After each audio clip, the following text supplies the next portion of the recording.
আসসালামু আলাইকুম সুপ্রিয় দর্শক, ইসলামী চ্যানেলে আপনাদের সবাইকে স্বাগতম। কে ছিলেন হযরত অসকরানী রহমতুল্লাহ আলাইহি?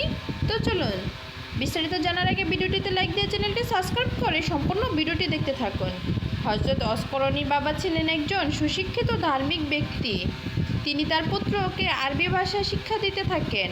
তার মা ছিলেন একজন বিদেশি রমণী। বাবা মার শিক্ষায় মাত্র ৩ বছরের মধ্যে তিনি আরবি ভাষায় দক্ষতা অর্জন করেন। হযরত অসকরানী রহমতুল্লাহ আলাইহি ছিলেন বাল্যকাল থেকেই শান্তশিষ্ট স্বভাবের ও ভাবুক প্রকৃতির। পাড়ার খেলাধুলায় ও বাজে ছেলেদের সাথে তিনি মিশতেন না, গল্প গুজব করতেন না। সবসময় বিশেষ মনোযোগ দিয়ে পড়াশোনা করতেন ও অবসর সময়ে নির্জনে বসে ভাবতেন। হযরত অসকরানী রহমতুল্লাহ আলাইহি যখন ৯ বছর, তখন তার পিতা ইন্তেকাল করেন।